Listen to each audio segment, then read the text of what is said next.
എന്താ ദേവ് മിണ്ടാതെ നിൽക്കുന്നേ? ഞാൻ പറഞ്ഞു തന്നെയാണ് ശരിയെന്ന് അവളോട്.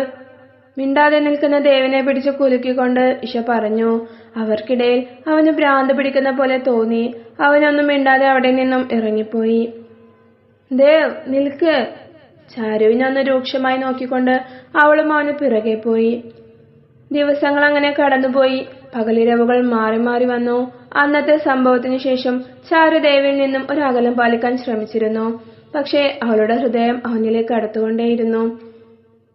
സാരംഗി, സാരംഗി! രാവിലെ ക്ലാസ്സിന് പോകുന്ന സമയം കഴിഞ്ഞിട്ടും ചാരു എഴുന്നേൽക്കാതെയായപ്പോൾ ദേവ് അവളെ വിളിച്ചു നോക്കി. അവൾ പതിയെ കണ്ണുകൾ തുറന്നു. എന്തു പറ്റി? സമയം 8 കഴിഞ്ഞു. ക്ലാസ്സില്ലേ ഇന്ന്? എനിക്കൊട്ടും വയ്യ, വല്ലാത്ത ക്ഷീണം. അവൾ എണീറ്റിരിക്കാൻ ശ്രമിച്ചുകൊണ്ട് പറഞ്ഞു. അയ്യോ, എന്നാ വാ, ഹോസ്പിറ്റലിൽ പോവാ. വേണ്ട, കുറച്ചു നേരം കിടന്നാൽ ചിലപ്പോൾ ശരിയാവുമായിരിക്കും. ഉറപ്പാണോ? വേറെ കുഴപ്പമൊന്നുമില്ലല്ലോ? ഇല്ല. എന്നാൽ ഞാൻ ഓഫീസിലേക്ക് ഇറങ്ങട്ടെ. വരദയോട് പറയാം നിന്നെ ശ്രദ്ധിക്കാൻ.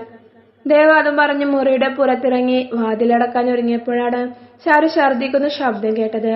അവൻ വേഗം അകത്തേക്ക് തന്നെ കയറി ബാത്റൂമിൽ ഛർദ്ദിച്ചുകൊണ്ടിരിക്കുന്ന അവളുടെ അടുത്തേക്ക് പോയി. എന്താടോ, താൻ വന്നേ, നമുക്ക് ഹോസ്പിറ്റലിൽ പോവാം. അവൻ അവളുടെ മുഖമെല്ലാം കഴുകി കൊടുത്ത് അവളെ ചേർത്ത് പിടിച്ചുകൊണ്ട് താഴേക്ക് വന്നു. അയ്യോ, ഇതെന്താ? എന്താ ഏട്ടാ ചാരുവിന്? സോഫയിലിരുന്ന് TV കാണുകയായിരുന്ന വരദ അവരുടെ വരവ് കണ്ട് ചോദിച്ചു. എന്താണെന്നറിയില്ല, ഇപ്പൊ കുറെ ഛർദ്ദിച്ചു. വരഞ്ഞു പറ്റാത്ത എന്തെങ്കിലും കഴിച്ചോ ഇന്നലെ? നീ ചോദ്യം ചോദിച്ചുകൊണ്ട് നിൽക്കാതെ ഇവളൊന്ന് പിടിച്ചേ, ഞാൻ വണ്ടി എടുക്കട്ടെ. ചാരുവിനെ വരദയെ ഏൽപ്പിച്ചുകൊണ്ട് ദേവ് വണ്ടി എടുക്കാനായി പോയി. അപ്പോഴേക്കും ബാക്കിയുള്ളവരും അവിടെ എത്തിയിരുന്നു. എല്ലാവരോടും വിവരം പറഞ്ഞ് അവർ ഹോസ്പിറ്റലിലേക്ക് ഇറങ്ങി. അവരുടെ കൂടെ ആരതിയും വരദയും പോയിട്ടുണ്ടായിരുന്നു. അവരുടെ ഫാമിലി ഡോക്ടറിന്റെ അടുത്തേക്ക് തന്നെയായിരുന്നു അവർ പോയിട്ടുണ്ടായിരുന്നത്. അതുകൊണ്ട് കാത്തു നിൽക്കേണ്ടിയൊന്നും വന്നില്ല. നേരെ കോണ്ടാക്ട്സ് റൂമിലേക്ക് കയറി. Congratulations Dev sir, you are going to be a father. കേട്ടത് വിശ്വസിക്കാനാവാതെ അവൻ അമ്പരപ്പോടെ നിന്നു. അതേടോ, നിങ്ങളൊരു അച്ഛനാകാൻ പോകുന്നു. ദേവിന്റെ കണ്ണുകൾ വിടർന്നു. സന്തോഷം കൊണ്ട് അവൻ അവിടെ നിന്ന് തുള്ളിച്ചാടാൻ തോന്നി. ചാരുവിനും ഡോക്ടർ അത് പറഞ്ഞ നിമിഷം എന്തെന്നില്ലാത്ത സന്തോഷം തോന്നിയിരുന്നു. തന്റെ ഉദരത്തിൽ ഒരു കുഞ്ഞു ജീവൻ മുട്ടിട്ടിരിക്കുന്നെന്ന് കേട്ട നിമിഷം ഈ ലോകം തന്നെ കീഴടക്കിയ പ്രതീതിയായിരുന്നു അവൾക്ക്. പക്ഷേ നിമിഷങ്ങൾക്കുള്ളിൽ തന്നെ ദേവിനോടൊപ്പമുള്ള അവളുടെ ദിവസങ്ങൾ എണ്ണപ്പെട്ടല്ലോ എന്ന ചിന്ത അവളുടെ ഹൃദയത്തിൽ അമ്പുകളെ പോലെ വന്ന് പതിച്ചു. അതവളിൽ അമ്മയാകാൻ പോകുന്ന എല്ലാ സന്തോഷങ്ങളെയും ഇല്ലാതാക്കി. ഒബ്സർവേഷൻ റൂമിൽ നിന്നും പുറത്തിറങ്ങിയ അവളെ എന്ത് പറയണമെന്നറിയാതെ അവൻ നോക്കിക്കൊണ്ടു നിന്നു. അവൻ ഓടിവന്ന് അവളെ നിന്ന് കെട്ടിപ്പിടിച്ചിരുന്നെങ്കിലെന്ന് ആഗ്രഹിച്ചു പോയി ചാരു. എങ്ങനെയുണ്ടിപ്പോ? കുഴപ്പമില്ല. പിന്നെ ആദ്യത്തെ 2 മാസം നന്നായിട്ട് ശ്രദ്ധിക്കണം. കൂടുതൽ ശരീരമനങ്ങിയുള്ള യാത്രകളും പണികളും ഒന്നും ചെയ്യണ്ട. വോമിറ്റിങ്ങിനുള്ള മെഡിസിൻ ഞാൻ എഴുതിയിട്ടുണ്ട്. അല്ലാതെ കൂടുതലുണ്ടെങ്കിൽ കുടിച്ചാൽ മതി. ദേവസാറിന് പിന്നെ കൂടുതൽ പറഞ്ഞു തരേണ്ട കാര്യമില്ലല്ലോ. മറ്റുള്ള സ്ത്രീകളെയൊക്കെ വളരെ റെസ്പെക്റ്റോടുകൂടെ കാണുന്ന നിങ്ങൾ ഭാര്യയെ വളരെ നല്ല രീതിയിൽ തന്നെ ട്രീറ്റ് ചെയ്യുമെന്ന് എനിക്കറിയാം. ഡോക്ടർ അത് പറഞ്ഞതും ചാരു ഇടം കണ്ടിട്ട് മുഖത്ത് നിറഞ്ഞ് പുച്ഛഭാവത്തോടെ ദേവിനെ നോക്കി. അവൻ അവൾക്കൊന്ന് വിളിച്ചു കാണിച്ചു കൊടുത്തു. അവർ പുറത്തേക്കിറങ്ങി വരദയോടും മാലതയോടും കാര്യം പറഞ്ഞു. അയ്യോ, സത്യമാണോ പറയുന്നേ? കേട്ടത് വിശ്വസിക്കാനാവാതെ രണ്ടുപേരും ഒരേ സ്വരത്തിൽ ചോദിച്ചു. സത്യം തന്നെ. നമ്മുടെ വീട്ടിലേക്ക് ഒരു കുഞ്ഞതിഥി കൂടി വരാൻ പോകുന്നു.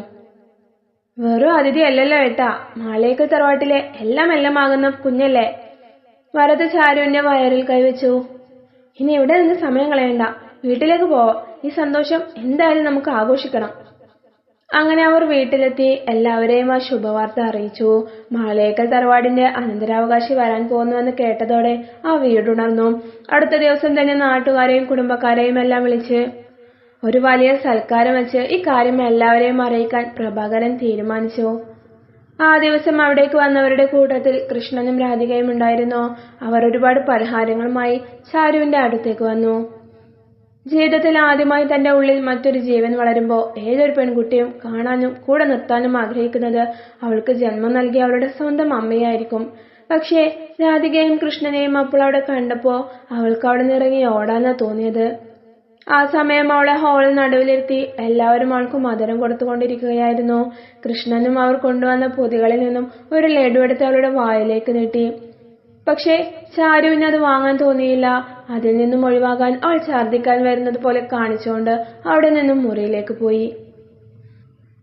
അയ്യോ മോളെ, എന്തു പറ്റി? കൃഷ്ണനും രാധികയും അവരുടെ പിറകെ പോയി. രാധിക അവരുടെ പുറം തടവി കൊടുത്തു.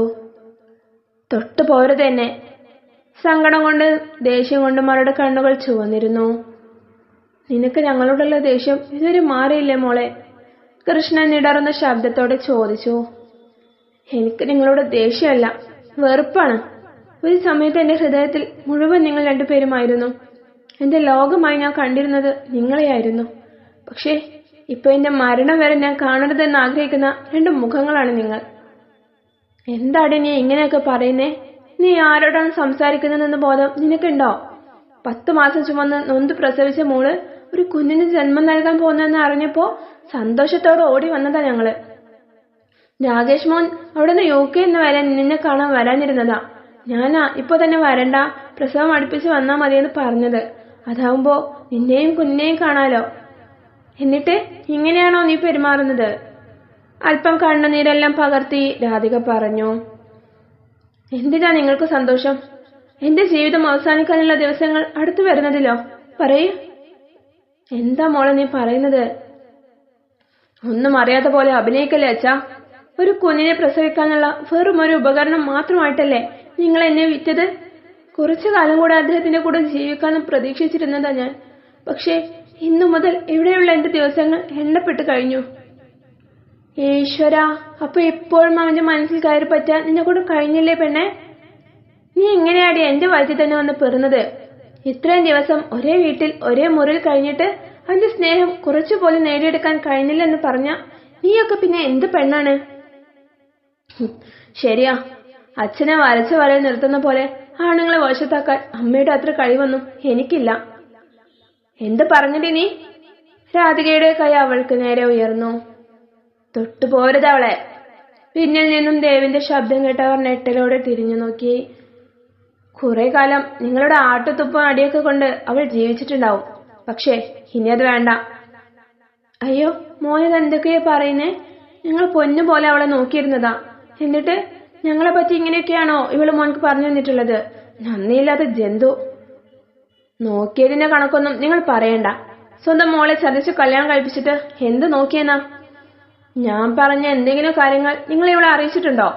കുറച്ചു മുന്നേ വരെ സാരംഗിക്ക് എല്ലാം അറിയാമെന്ന് വിശ്വസിച്ചിരുന്നതാ ഞാൻ. പിന്നീട് സത്യങ്ങളെല്ലാം അറിഞ്ഞു കഴിഞ്ഞപ്പോ നിങ്ങൾക്കിട്ടിൽ അവിടെ നിന്ന് രണ്ടെണ്ണം പൊട്ടിക്കണമെന്ന് വിചാരിച്ചിരുന്നതാ. ഇവിടെ തന്നെയാ എന്നെ അതിൽ നിന്ന് വിലക്കിയത്. ഇവള് വേണ്ട എന്ന് പറഞ്ഞതുകൊണ്ട് മാത്രമാണ് അന്ന് ഞാൻ വരാഞ്ഞത്. വെറുതെ എന്നെ കൊണ്ട് ഇപ്പൊ അത് ചെയ്യിക്കരുത്. ദേവ് പറയുന്നതെല്ലാം തല കുനിച്ചുകൊണ്ട് കേട്ടു നിൽക്കുകയായിരുന്നു കൃഷ്ണനും രാധികയും. ഇവിടെ വന്നവർക്കെല്ലാം വിഭവസമൃദ്ധമായി സദ്യ ഒരുക്കിയിട്ടുണ്ട് ഇവിടെ. അത് കഴിച്ച് ആ നിമിഷം ഇറങ്ങിക്കോണം ഇവിടുന്ന്, കേട്ടല്ലോ? ദേവിന്റെ ഉയർന്ന ശബ്ദം അവരെ നേരിയ ഭയമുണ്ടാക്കി.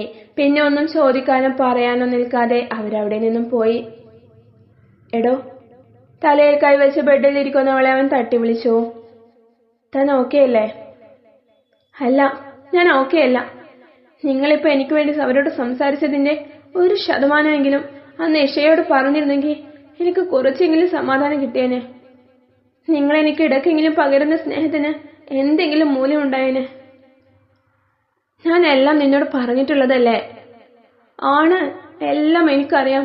നിങ്ങൾ ഒരിക്കലും എനിക്ക് സ്വന്തമാവില്ലെന്ന് എനിക്ക് പൂർണ്ണ ബോധ്യമുണ്ട്. പക്ഷേ എന്റെ മനസ്സിടക്കൊക്കെ എന്റെ നിയന്ത്രണം വിട്ടുപോവുകയാണ്. നിങ്ങൾ എനിക്ക് നൽകുന്ന സ്നേഹം സത്യമാവണമെന്ന് കൊതിച്ചു പോവുകയാണ്.